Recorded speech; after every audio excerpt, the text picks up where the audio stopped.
here on KFI AM 640. Thanks for hanging around this half hour. I'm going to bring you a couple of conversations this half hour on subjects that I haven't talked about in a really long time, and I've gotten a lot of requests from listeners asking me to once again bring it back to you, and so here they are: crypto and financial scams and frauds. So here we go. First off, in the world of crypto, there is actually really big news this past week.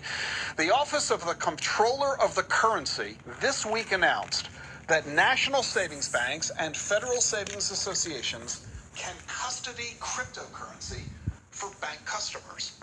Brian Brooks is the acting comptroller of the U.S. currency, and he said, quote, "This opinion clarifies that banks can continue satisfying their customers' needs for safeguarding their most valuable assets, which today, for tens of millions of Americans, includes cryptocurrency. From safe deposit boxes to virtual vaults, we must ensure its annual survey of consumer choice. They discovered in this survey that the use of cash is continuing to fall." Here, you might say gold. Gold's been getting a lot of attention. It's up 18% year to date. The stock market, by contrast, is flat. The bond market's up about 6%. Bitcoin, year to date, is up 32%. Bitcoin is the best performing asset class year to date. It was the best performing asset class last year.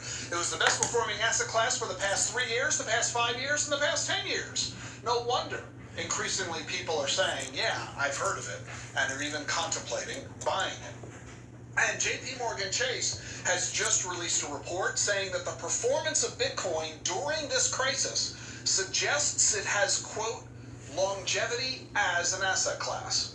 And Grayscale, which is the promoter of the Grayscale Bitcoin Trust, just reported that it added nearly $1 billion in new assets in the second quarter of this year into its investments. That's twice as much as they had ever raised before in a single quarter. The Department of Defense is even acknowledging the legitimacy and real impact of Bitcoin. They've just created a war game scenario where a Gen Z rebellion uses Bitcoin to undermine and evade the establishment. People born in the mid-90s to the early 2010s use cyber attacks in this war game.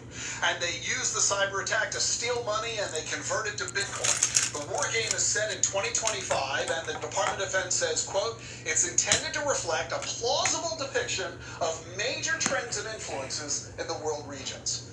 The scenario has members of Generation Z seeing themselves as agents for social change who believe that the system is rigged against them.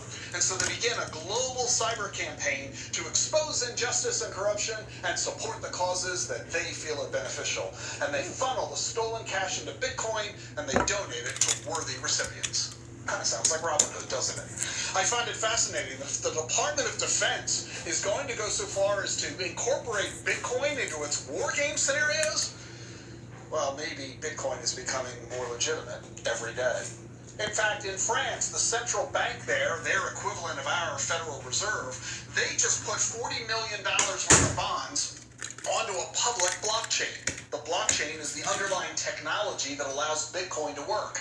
The blockchain allowed the sale of these bonds to settle instantly using digital euros, their version of digital dollars.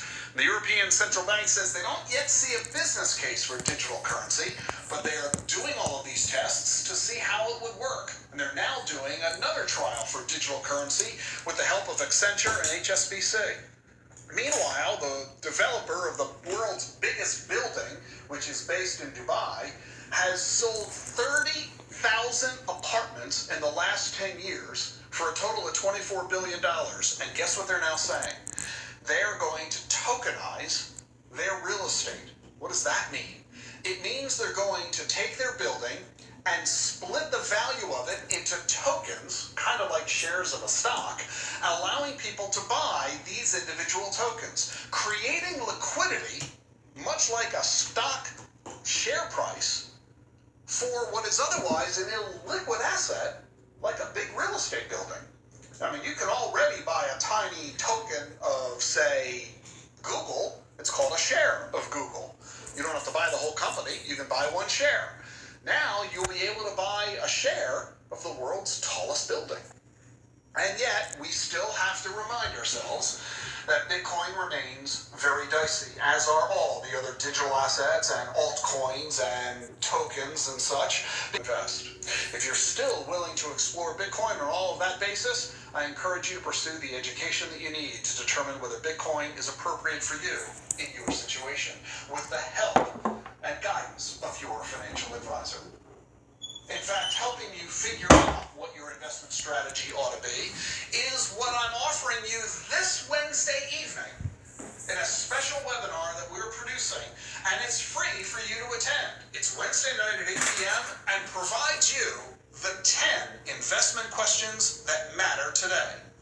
10 questions I want you to answer to determine whether or not your investment strategy is the right one you need for this environment. So join me for a special webinar this Wednesday, July 29th at 8 p.m. Eastern, and I'll give you the 10 questions. They're easy, they're all yes-no questions, and they're all about you, not the markets. So you'll immediately know all the answers, and your answers will determine how you should consider handling your money during this crisis.